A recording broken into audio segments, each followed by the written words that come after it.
It's gonna be real wavy, you know what I'm saying? One way of conceptualizing yourself is that you're one speck of dust among 7 billion.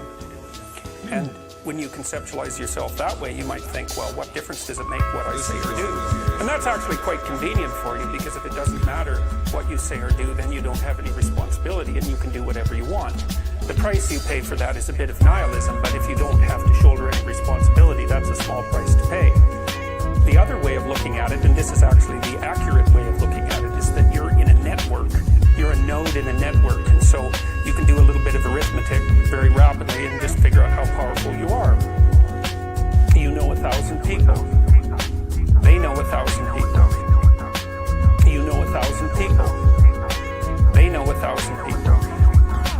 That means that you're one person away from 1 million people and 2 persons away from 1 billion people. And you're the center of that network. And now the way networks work is that information propagates in a networked manner.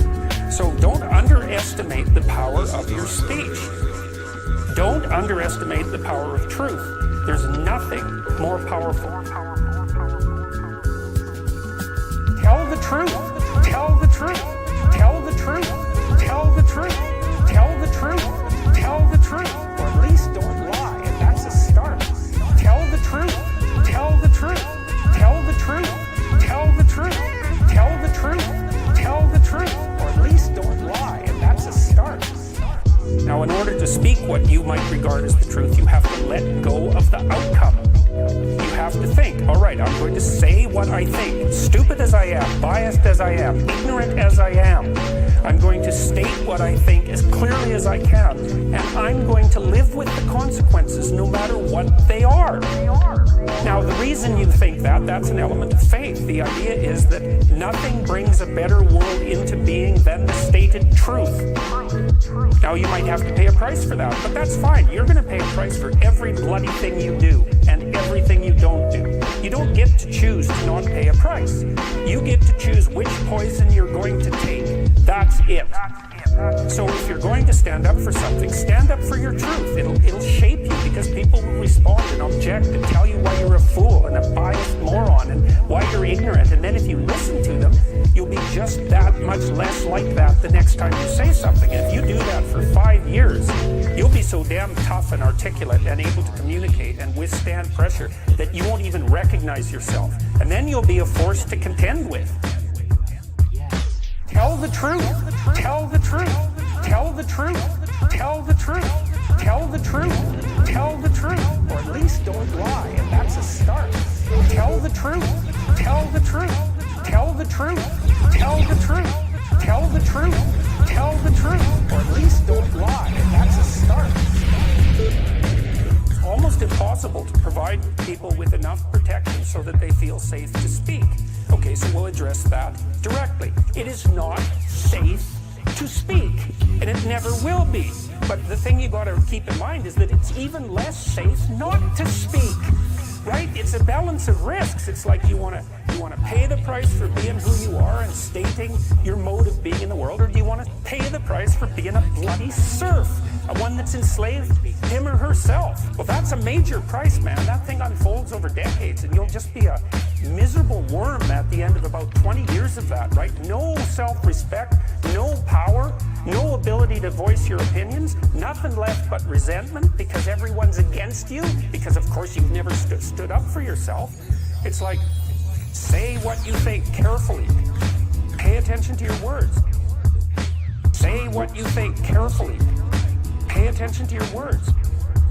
It's a price you want to pay if you are willing to believe that truth is the cornerstone of society in the most real sense. If you're willing to take that leap, then tell the truth and see what happens.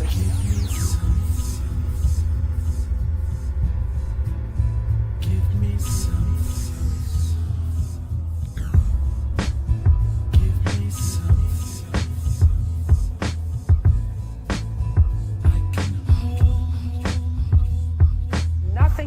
Could possibly happen to you. There'll be ups and downs, and there'll be pushback, and there'll be controversy and all of that, but it doesn't matter. The truth is what redeems the world from hell, and that's the truth. And we saw plenty of hell over the last 100 years, you know, and we haven't learned a bloody thing from it. It's like, wake up, Tell the truth. Tell the truth. Tell the truth. Tell the truth. Tell the truth. Tell the truth. Or at least don't lie, and that's a start. Tell the truth. Tell the truth. Tell the truth. Tell the truth. Tell the truth. Tell the truth. Or at least don't lie, and that's a start.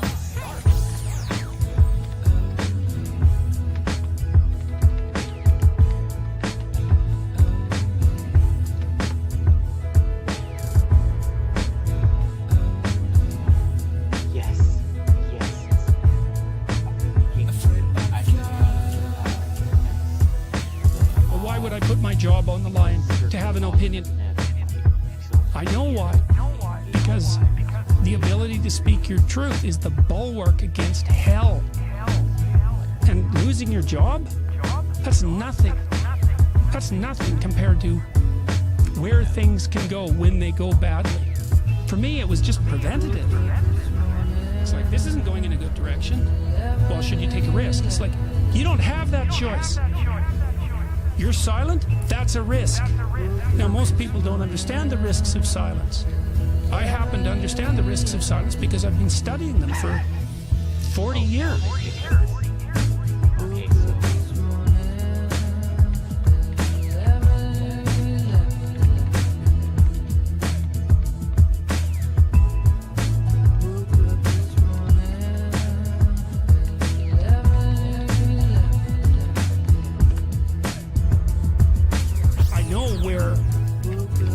Of speech leads, and I'm not going there.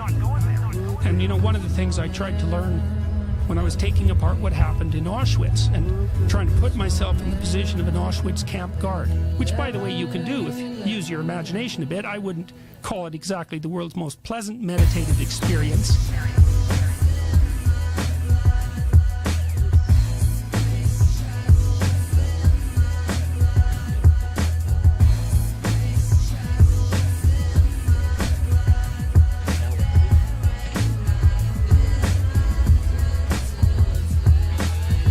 That part of yourself up if you want, and that'll teach you something about what you're like. People don't do it because it's too frightening, but I know perfectly well that I could do that sort of thing. And so once I learned that I could do that sort of thing, and maybe that I could even enjoy it, I thought, okay, fine, I get it. I'm going to see if I can figure out how to live so that if that opportunity was presented to me, I wouldn't take it. And I think that's the lesson that people need to learn from the 20th century. It's like, that's what human beings did, okay? Well, we're all human, okay? So how is it that we should live so that we don't do that again? Well, part of that is to try to say the truth, no matter what, because the alternative is worse, and it is worse. My language. I'll take responsibility for what I say. I am not saying your words. Tell the truth. Tell the truth. Tell the truth. Tell the truth. Tell the truth. Tell the truth. Or at least don't lie, and that's a start. Tell the truth. Tell the truth. Tell the truth. Tell the truth. Tell the truth. Tell the truth. Or at least don't lie, and that's a start.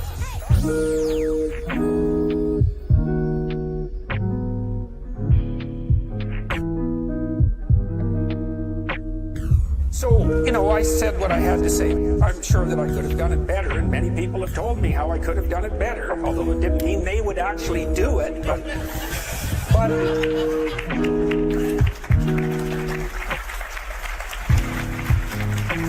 and you know, my job was at risk, serious risk, for about 2 months, and it destabilized my family. Being very brave about this, so like, thumbs up to them, man. They've just stood by me. But here's the optimistic news, is the university has left me alone completely. I shook hands with the dean 2 weeks ago. We're on friendly terms. They don't want this to go any farther than it has already. The students were tremendously welcoming when I came back to teach in January. I haven't had a single negative incident at the university, and I've received thousands of letters from people all over the world, all of which have been in support. I've received 2 negative letters. That's it. 2. So the people have an inchoate longing to have the sort of thing that we're talking about articulated, and so don't be thinking you're alone. It's just that people can't talk. They're afraid to talk, or they don't know what to say. And those are real problems. So if you're reasonably articulate, like, start talking and sharpen yourself up. I mean, the enemy is a cloud. They're a cloud of gnats. They're only courageous in groups. They're only courageous in mobs. If you stand your ground and don't apologize and articulate things properly, they'll disperse around you like they're not even there.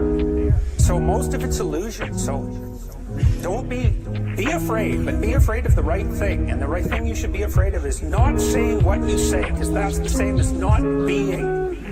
And here you are, suffering away. You might as well be at the same time. At least then there's something to you.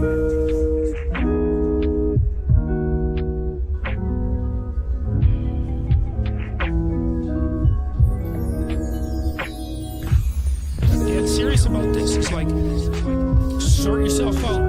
Sort yourself out before you try to figure out the world. And that's the primary objective.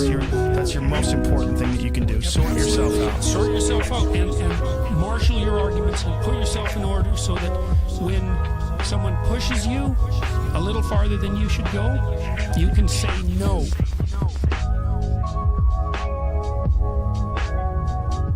You can say no. You can say no. You can say no. You can say no.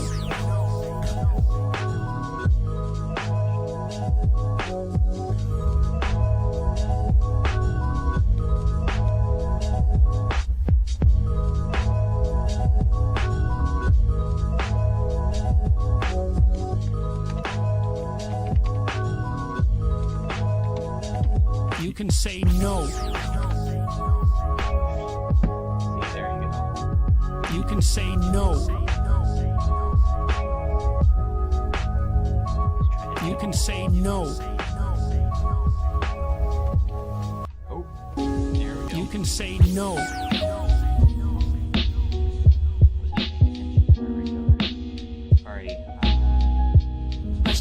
How old was I when everything you understood started to come together? I think that really started happening to me. It started probably happening to me when I was in my early 20s. I realized at about that age that almost everything I said was a falsehood of one form or another. It was either I was using language instrumentally in order to win arguments or to attain dominance or to indicate that I was intelligent or to use it for victory, for narrow, local, personal victory. And I realized that when I was in my early 20s, and I started to, because a voice, in some sense, a voice started inside my head, which I now regard as something equivalent to the cricket in Pinocchio. And it continually informed me that the things I was saying weren't, in some fundamental sense, weren't true. And it was very disquieting because the voice that was commenting on what I was saying was making comments of that sort. I wouldn't call them disparaging voices, a voice. It was more just a matter-of-fact commentary. But I was saying it about 95% of what I was saying. And I thought, well, that's a strange conundrum, because now I don't know if I'm the voice that's criticizing what I'm saying or if I'm the thing that's saying what's being criticized. How do you figure that out? But I decided that I would take a chance and assume that the part that was suggesting that I wasn't saying things truthfully was accurate. And I started to practice only saying things that that voice wouldn't object to. And I think that's also equivalent to some degree to trying to say only those things that make you strong instead of weak, or that do not fill you with a post-speech sense of shame and regret.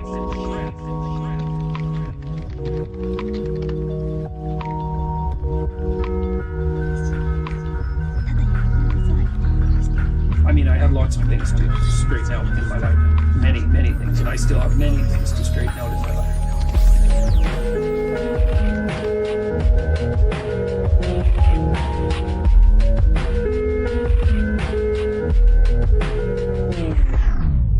So I'm going to tell you today about a way of looking at the world that I think is substantially different from the way that most people look at the world. The standard scientific view of the world, of course, is that it's made up of familiar objects, and that the world is in essence a material place. But there's some very potent limitations of that viewpoint, despite the fact that it's given us tremendous power. And the limitations are essentially as follows. The essential materialist view can't tell us anything about consciousness, which is probably the primary fact of experience. Neuroscientists in recent years, mostly in the last decade, have been trying to crack the problem of consciousness, and they have absolutely made no progress. What do you love most about Sam? Oh God, she's so many things. I guess that's what I love most about her. You know, she isn't just one thing. She's so much larger than that. Not only do neuroscientists understand virtually nothing about consciousness, they can't even really figure out what its function is. They can't understand why our brains would go to so much effort to make us aware of things when it isn't clear at all that awareness is necessary for life. Especially given that there are many life forms on the planet that don't seem to be aware at all. The standard materialist view is also insufficient in many other ways. It's insufficient philosophically, I think, as you probably all know, because a conception that portrays the world as made up of objects is in some really fundamental way dead. Right? It doesn't seem to have a place in it for human beings, or a place in it for meaning, or a mode whereby you might be able to conceptualize the real existence of something like an emotion, or a dream, or a motivation. All phenomena which are just as mysterious to neuroscientists and to scientists in general as consciousness. Now the problem with this seems to be mostly experiential. If you have to ask people what they know more than anything else, they know, number one, that they're conscious. They know, number two, that their internal experiential life is composed of emotions and motivational states, which, although not rational in essential structure, are so real and relevant that virtually everything that people do is predicated on it. So our current viewpoint, despite its ability to give us tremendous technological power, seems to eradicate from formal consideration many, many essential experiences that are vital to life, in fact, even perhaps primary. I'm going to suggest to you today that there's an alternative viewpoint, and I think also it's one that, although you may be hearing about it formally for the first time, is also something that you know unbelievably deeply.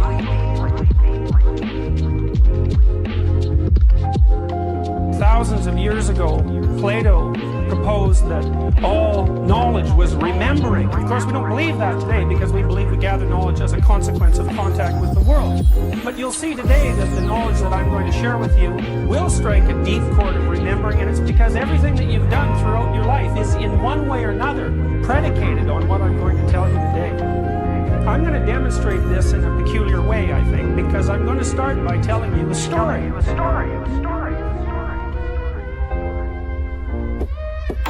And the reason I'm going to do that is because models of the world that include phenomena like consciousness and emotions and motivations and actions and interactions are generally portrayed formally in stories and not in scientific theory.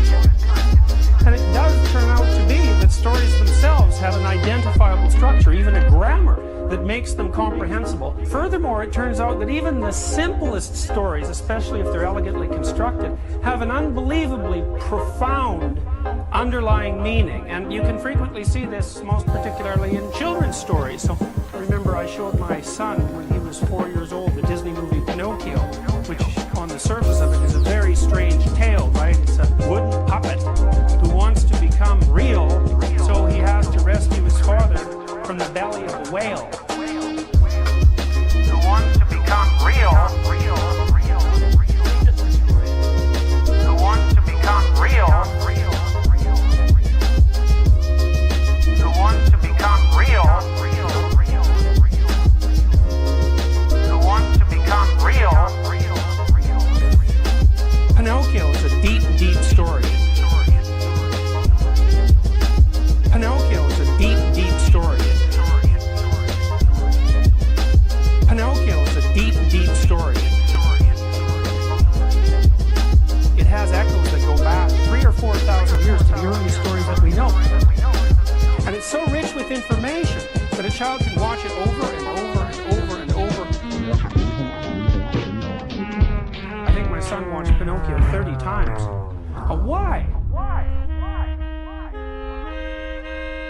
Well, it's either because the child can't tell the difference between fantasy and reality, or it's because there's something to those stories that's much more potent than we actually consciously understand. You find that in the top 10 highest grossing movies of all time are 4 Disney movies that are animated fairy tales, essentially retelling of mythological stories.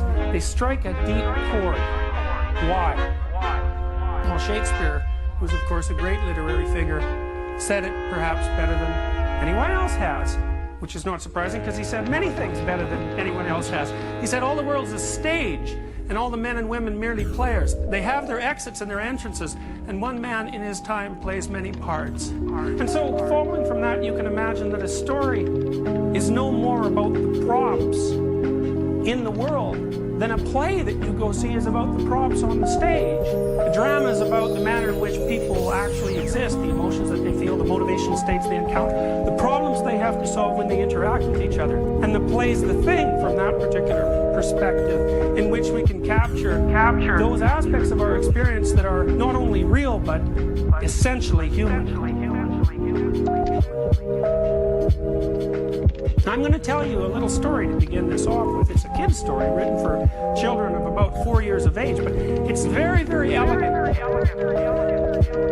There's no such thing as a dragon. Well, we all know that a dragon is a fictitious creature. Reptilian, terrible, lives forever, breathes fire, hoards gold. Strange combination of attributes. Why would something terrible and ancient hold a treasure? There's no such thing as a dragon.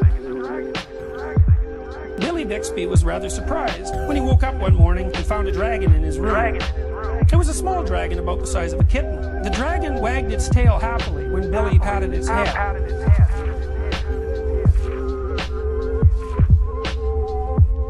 It's interesting, you know, in Chinese mythology, the dragon is a positive figure. In European mythology, the dragon is something to face in combat and destroy. Billy went downstairs to tell his mother. There's no such thing as a dragon, said Billy's mother. And she said it like he meant it. Remember once my daughter had a nightmare. She was about 4. This was at the time when she first started to notice graffiti and litter. And both graffiti and litter bothered her. She couldn't understand the motivations behind the graffiti artist, and she didn't like the fact that there was litter cluttering up the world's order. Children are really, really dependent on order, and the reason for that is that their realm of competence is rather restricted, so they don't like to see things messed up. She came into our bedroom one night and said, "Dad, I had a nightmare." Now, we all know, right? Nightmares aren't real, just like dragons. Dreams aren't real. Of course, which raises the question of why in the world you'd bother having them 6 or 7 hours a night every single day of your life. She said, "I dreamt that there was a clear flowing stream, but in the stream there was all sorts of garbage, and it scared me and bothered me so much I woke up." So I told her, look, close your eyes and imagine the stream. It's full of garbage. What should you do about it? She said, well, I should take the garbage out of the stream. I said, all right, so picture the stream, picture yourself cleaning the garbage out of it. She calmed down and went back to sleep. Why? Well, because dreams concentrate on threat. We know that. They present threats to you, threats you haven't been able to deal with well. There's a part of your brain that tracks threats, and it's not really all that smart in some ways. All it does is say, look, here's a problem, and it's waiting for the rest of your brain to conjure up some solution to that problem, and if it doesn't conjure up a solution, then it just presents the problem over and over and over and over and over. So people who have post-traumatic stress disorder, for example, who've been really upset by their contact with something unexpected, dream about the same tragedy forever until they solve it. And they solve it by facing and living it over and over and over and over and over and over and over and over. So you see, Billy, he's pretty much got it right off the bat, right? The dragon wagged its tail happily when Billy patted its head. Billy went downstairs to tell his mother. There's no such thing as a dragon, said Billy's mother, and she said it like she meant it. So there's a dragon in this house. Now the next thing you might wonder is, how often have you actually gone into a house where there's a dragon? You've all encountered dozens of houses that were filled right to the rafters with various dragons, all of which were being studiously ignored by the people who inhabited the house. Billy went back to his room and began to dress. The dragon came close to Billy in a friendly manner and wagged its tail, but Billy didn't pat it. If there's no such thing as something, it's silly to pat it on the head. Billy washed his face and hands and went down to breakfast. The dragon went along. It was bigger now, almost the size of a dog. Billy sat down at the table. The dragon sat down on the table. This sort of thing was not usually permitted, but there wasn't much Billy's mother could do about it. She'd already said there was no such thing as a dragon. No such thing as a dragon. No such thing as a dragon. And if there's no such thing, you can't tell it to get down off the table.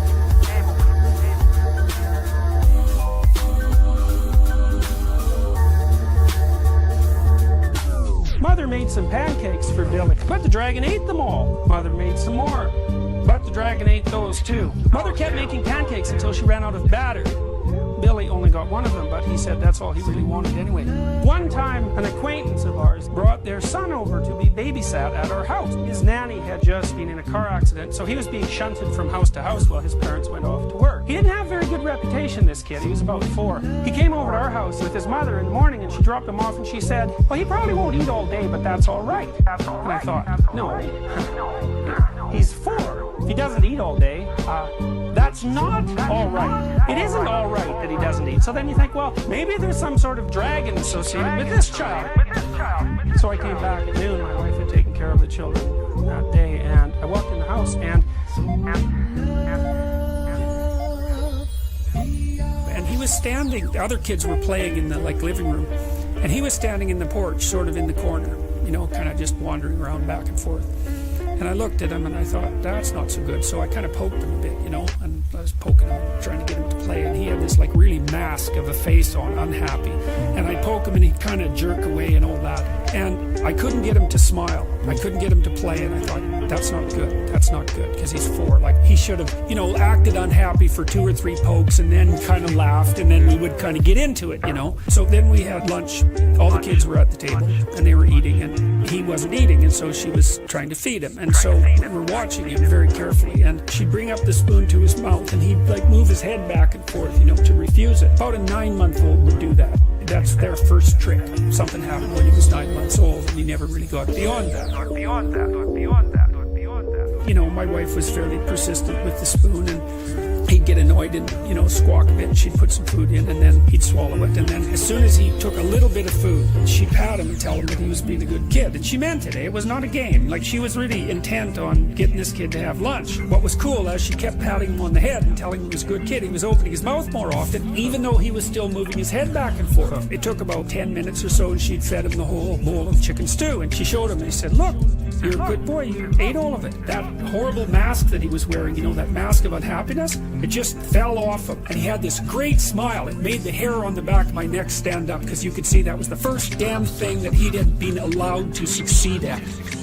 For the rest of the day, he followed my wife around like a puppy dog. He was 1 step behind her, and then we went downstairs into the basement, and we were watching TV, and he climbed up in her lap, and he grabbed onto her, and just wrapped around her, And then his mother came home, and she came downstairs, and she took one look at this kid wrapped around my wife, and she said, oh, super mom, and grabbed him, and then, walked out. And I thought,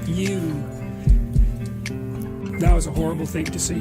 One day with that kid, you'd fix him up. It was one positive experience was enough to bring him out of his shell. It's okay that he doesn't eat.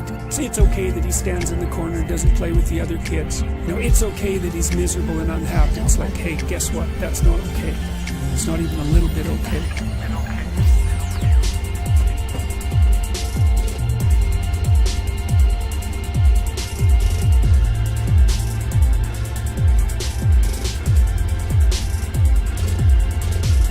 By the time Billy came back downstairs, the dragon had grown so much he filled the hall. Billy had to go around by way of the living room to get to where his mother was. I didn't know dragons grew so fast, said Billy. There's no such thing as a dragon, said Mother firmly. Cleaning the downstairs took Mother all morning, what with the dragon in the way and having to climb in and out of windows to get it from room to room.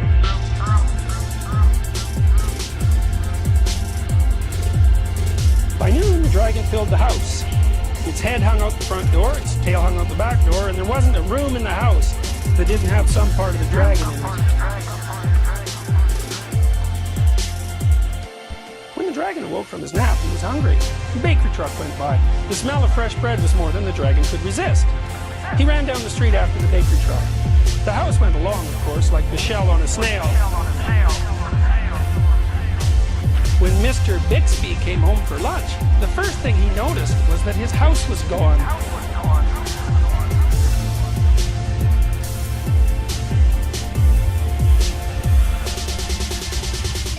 Luckily, one of the neighbors was able to tell him which way it went.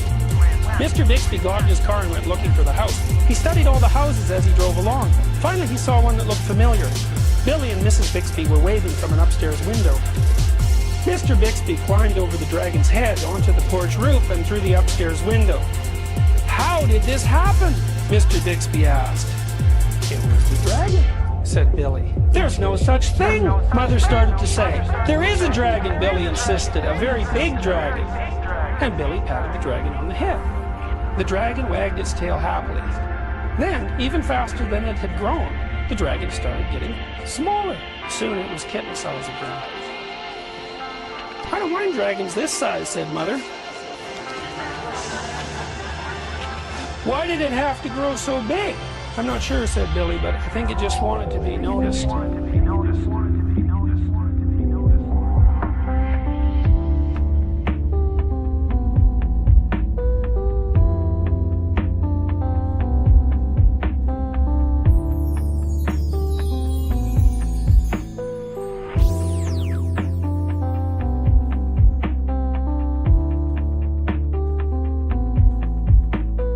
Alexander Solzhenitsyn, you may or may not know, was a prisoner in the Soviet Gulag concentration camp system that, by his report at least, killed 60 million people. 60 million people. 60 million people. 60 million people. 60 million people. 60 million people. 60 million people. 60 million people. 60 million people. 60 million people. Solzhenitsyn, he had a pretty nasty life. I mean, first of all, he's on the Russian front, which is a nasty place to be. Then he was captured by the Germans, and they didn't like Russia. So they put them in separate prisoners of war camps, partly because Stalin, who was a consummate paranoid, wouldn't sign the Geneva Convention on the treatment of prisoners of war. So the Germans set up extra POW camps for the Russians, and they starved generally so badly that if other POWs were in the vicinity, they'd throw food packages over the wire, even though they themselves weren't particularly well fed.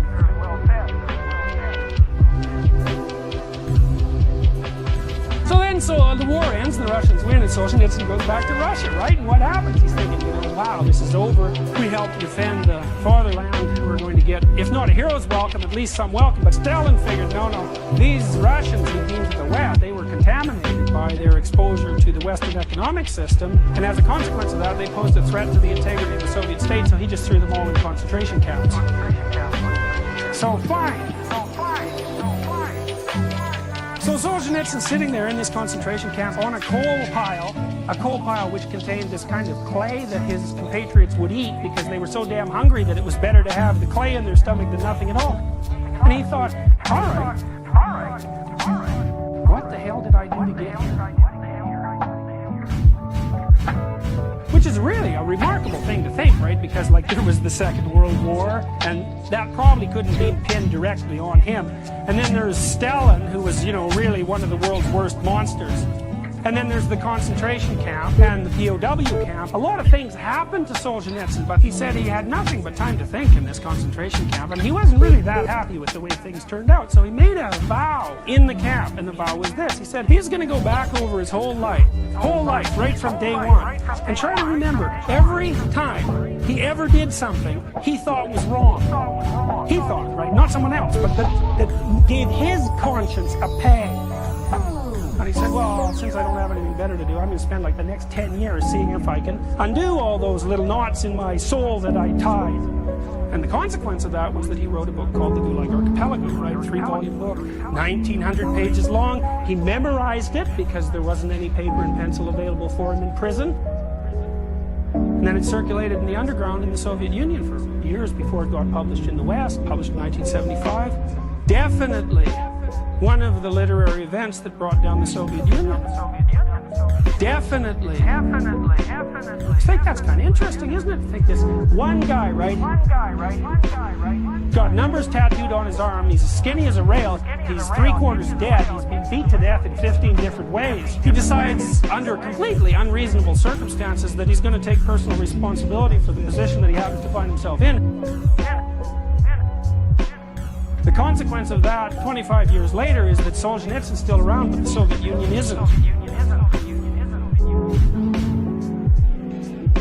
And you think, well, that can't be the way the world works. Now, can it? But then you think this, too, like, do we really know how the world works? We've had a pretty nasty century in the last 100 years. We had the Nazis, we had Mao Zedong, we had the recent tragedies in Africa. We don't seem to learn anything about genocide.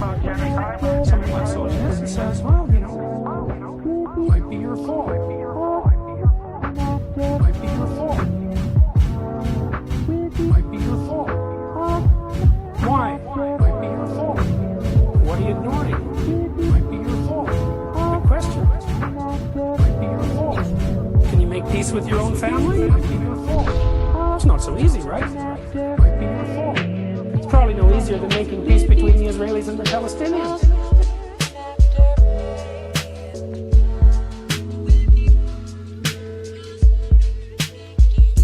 What do we encounter when we encounter something we don't understand? We don't know. It's not the simple world of objects. The simple world of objects is something we've learned to see. The real world is way more complicated than what we just see. What do you encounter when you encounter something unexpected? But when you first encounter it, you don't know. All you know is that it frightens you, but it makes you curious. Think dragons, right? Every primate's afraid of lizards, including us. Chimpanzees don't like snakes. It'll break a chimp who's never seen a snake, show it the snake.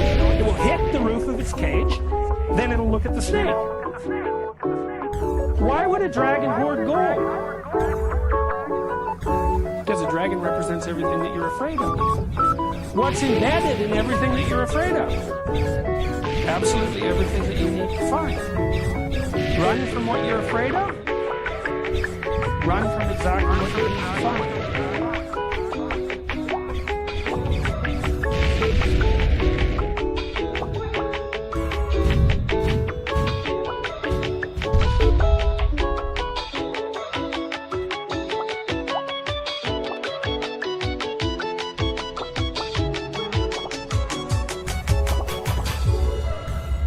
Dostoevsky, I think, said something like, every man is responsible for everything that happens to him and everything that happens to everyone else.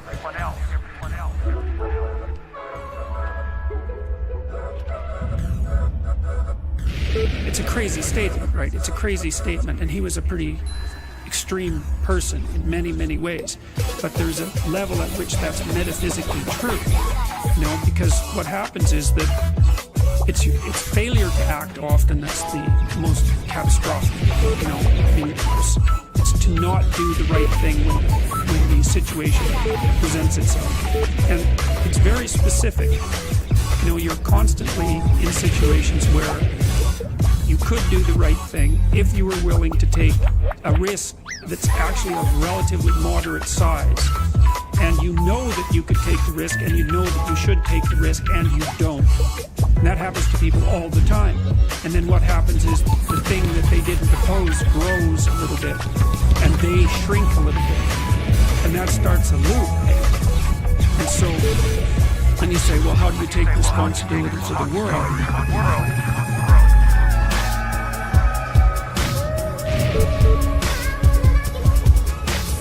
One of the things that has just blown me away in the last year, a large proportion of my audience has been young men, and I've spoken to them a lot about responsibility. And what's so odd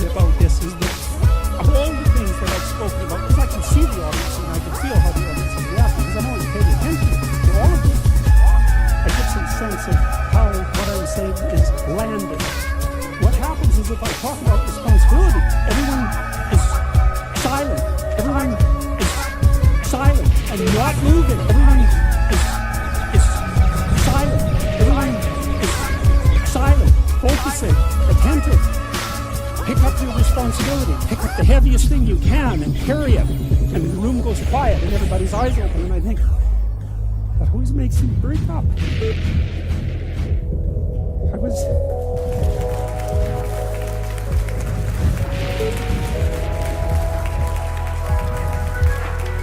I don't know why. I don't really understand it. There's something about it that's so crucial. We've been fed this unending diet of rights and freedoms, and there's something about that that's so pathologically wrong. And people are starving for the antidote, and the antidote is truth and responsibility. That's the secret to a meaningful life, and without the meaningful life, then all you have is suffering and nihilism and despair and all of that, and self-contempt. And that's not good, and it's necessary for men to stand up and take responsibility. And they all know that and are starving for that message. And the message is more that that's also a good thing, to stand up and take responsibility, because you're cursed so much now from when you're young with this notion that your active engagement with the world is part of what is destroying and undermining the planet and adding to the tyranny of the social systems. It's like, how about not so much of that, hey? It's too soul deadening. It's anti-human right to the core. And my sense instead is that, if you were able to reveal the best of yourself to you in the world, that you would be an overwhelming force for good.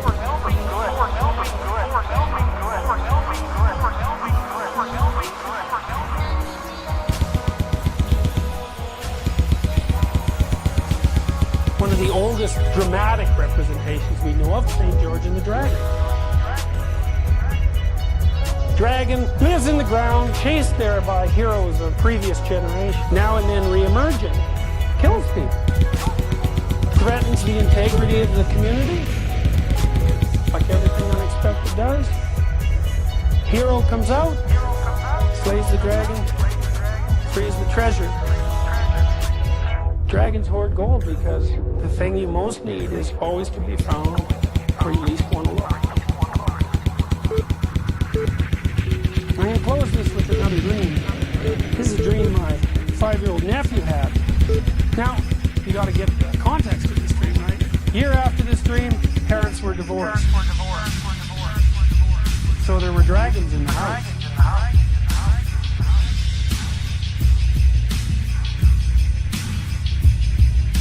He was about 4 at this time. He was running around the house with this little plastic knight helmet on and a sword. He was zipping around killing things with it. Doing this all the time. And even when he went to sleep at night, he'd put the sword by his pillow and the night helmet on his pillow. Now, every night, or every second night, or every third night for 6 months, he'd been waking up screaming.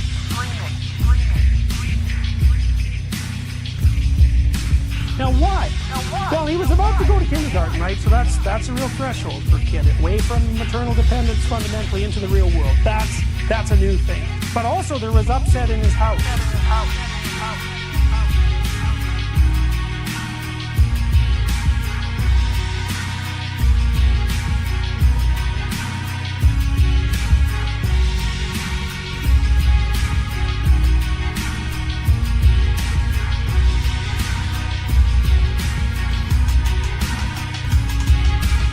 I was there one night when he woke up screaming. Next morning I said, well, did you dream anything? And so he launched into this story. He said, he was in this field, and these little creatures, like dwarves, were coming up to him, and they didn't have any arms, they just had legs. They had big beaks, and they were covered with hair and grease, and on top of their head was a cross.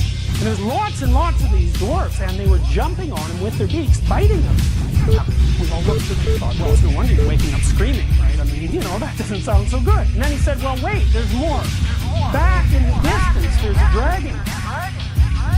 And the dragon is puffing out fire and smoke. Fire and smoke. Fire and smoke. And every time he puffs out fire and smoke, it turns into these dwarfs. Big problem, right? Just like the problem with the Hydra.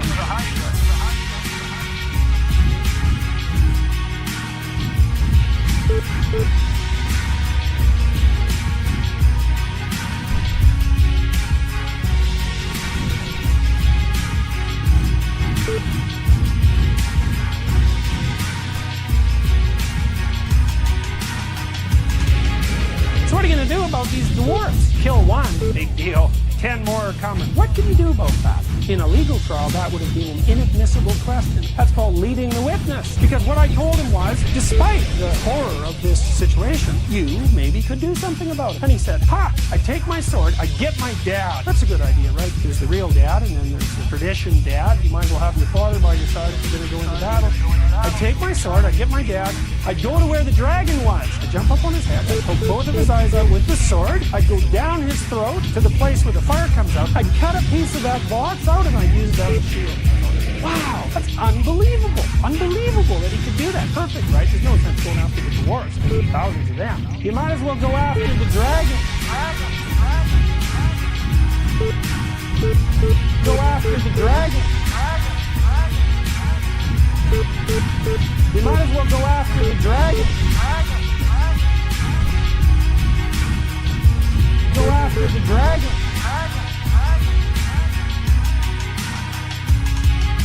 What happens if you go after the dragon? You get a piece of its center nature, a piece that can defend you against anything, including other dragons. What if this was the case, evolutionarily speaking or religiously speaking? What if we were adapted to the world? Now, what if it's not the simple place of dead objects that we think it is? What if it's something a lot more alive, a lot more like a story? What if the story is something like this? You have absolutely everything you need, but you have to use all of it. If you run away from any of it, you don't get that piece of the dragon. If you miss even one piece, there's a chink in your armor. There's a place where you're vulnerable. If you make even one mistake, you lessen yourself. If you lessen yourself, you're going to run away more. When someone wants to lean on you, they're not going to be able to lean on you because you'll just fall over. What if it was the case that we were adapted to the world, really adapted, so that if we made full use of all the talents we had, we'd be okay?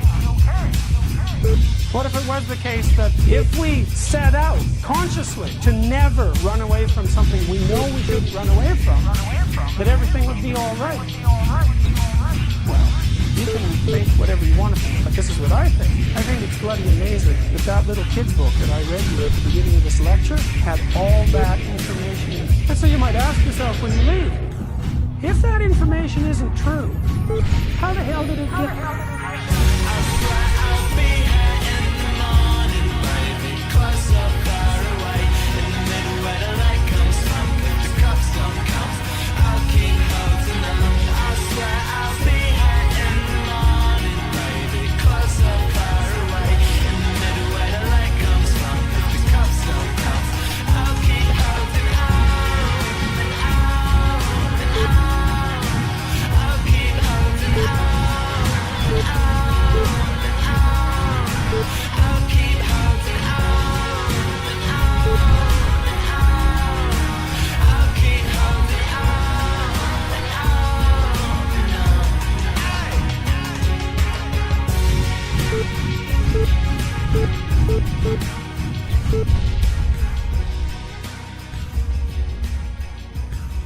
That's it.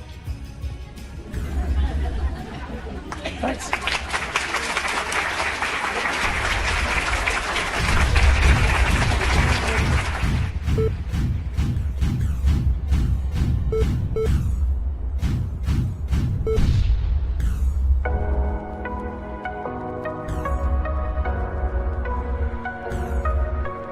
Meaning is what you have to buttress yourself against the tragedy of life. Despite the fact that you're a fragile, damaged, mortal creature, you found something to do that announced itself as worthwhile. That's meaning. It's an instinct. It's a deep, deep instinct. It's maybe the deepest instinct. It's like a form of vision. Meaning tells you when you're in the right place. And the right place is between chaos and order. And those are real places, your hemispheres. Your right hemisphere is roughly evolved, let's say, to deal with things you don't understand. That's chaos. And your left is there to deal with things you do understand. You can't just stay with the things you do understand because you already understand them. And you can't just stay with what you don't understand, because then you're lost. So you need to be in the middle of those two. And you can tell when you're in the middle, because everything lines up.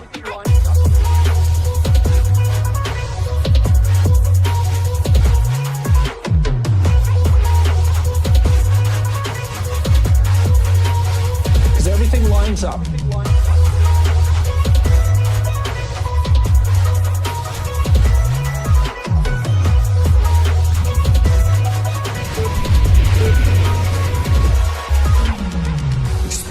Is you do the thing that gets you off the hook the fastest right now. You play that game across time, it doesn't work. It sends you down.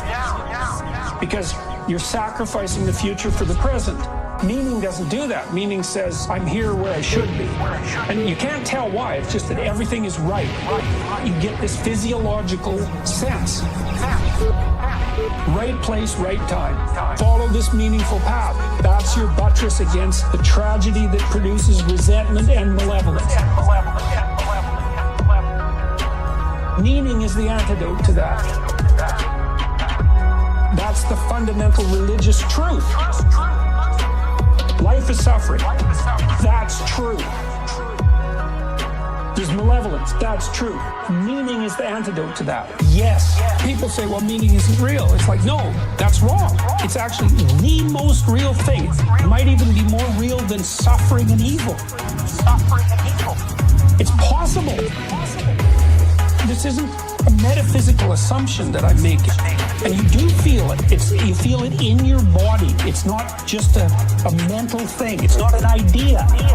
It's a place. Because we're in time and space, right? And a place is a place, 3 dimensions of space, but it's also a time.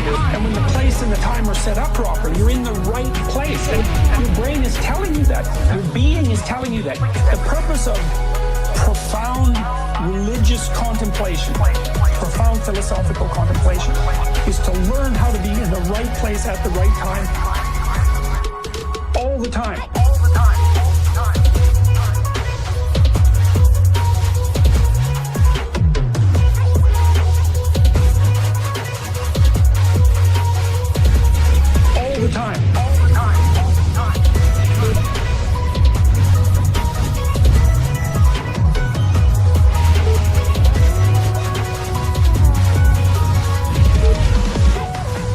There's this line from the Gospel of Thomas, which was discovered in like 1957.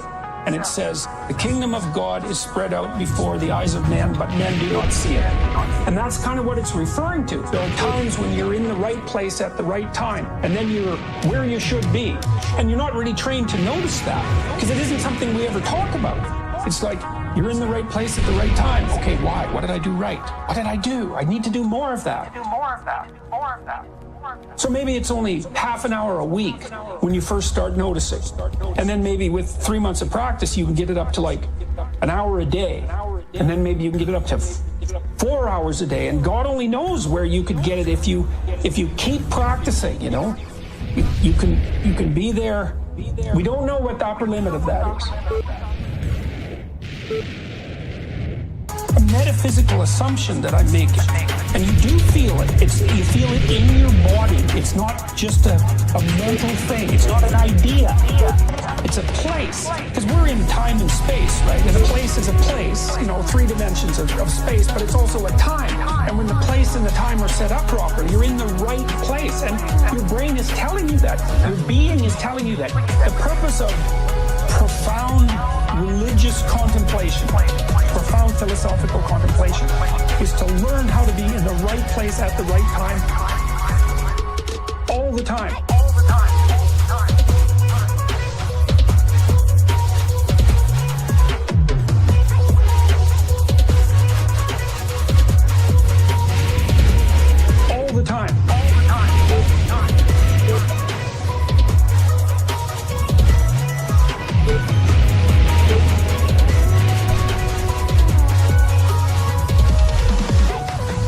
There's this line from the Gospel of Thomas, which was discovered in like 1957.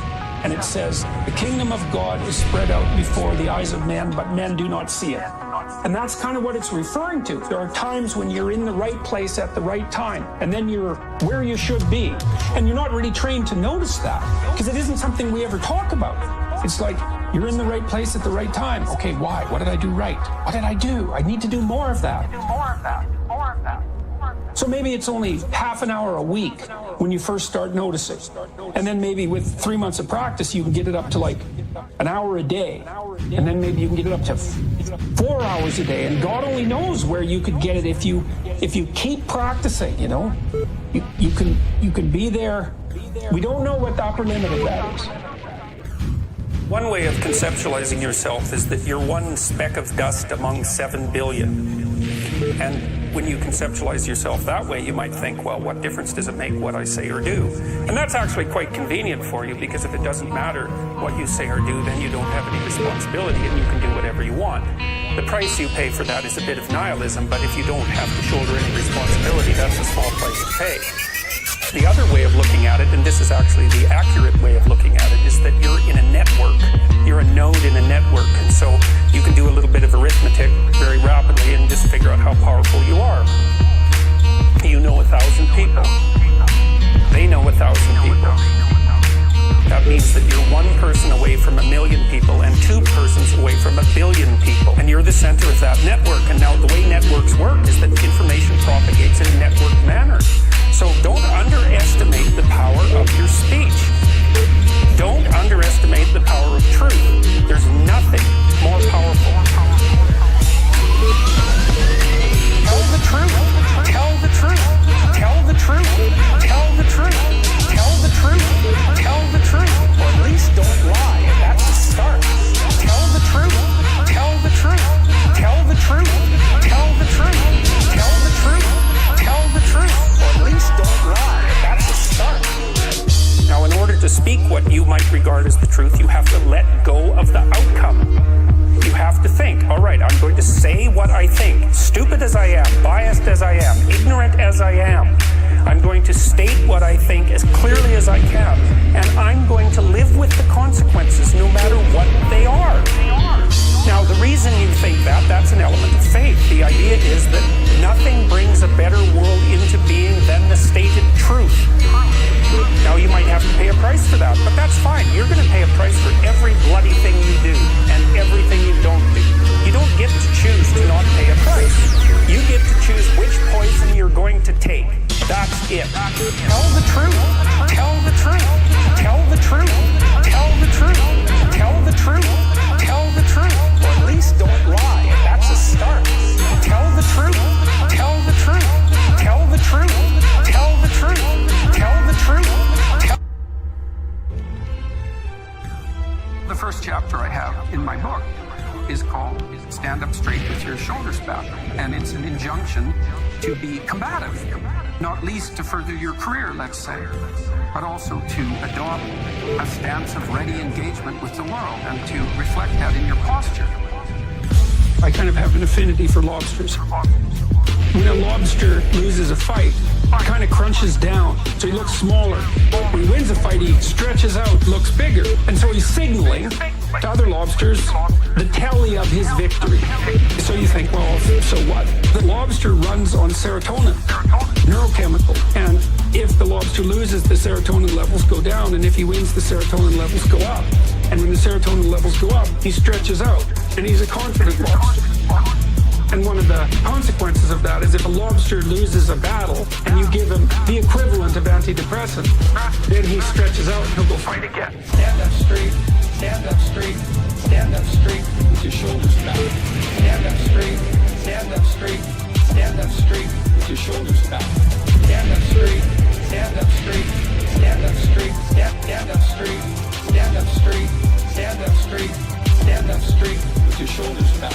So antidepressants work on lobsters. And you think, well, who cares? It's like, no. You don't get it. We diverged from lobsters from an evolutionary perspective 350 million years ago, and it's the same circuit. It's absolutely unbelievable. And that shows you how deep inside you, how basic, how primordial that circuit is in you. It's sizing other people up and looking at where they fit in the hierarchy. The idea of the hierarchy is at least 350 million years old. And so I read that and I think, well, so much for the idea that human hierarchies are a sociocultural construct. It's like, no, that's wrong. It's not just a little bit wrong, it's unbelievably wrong.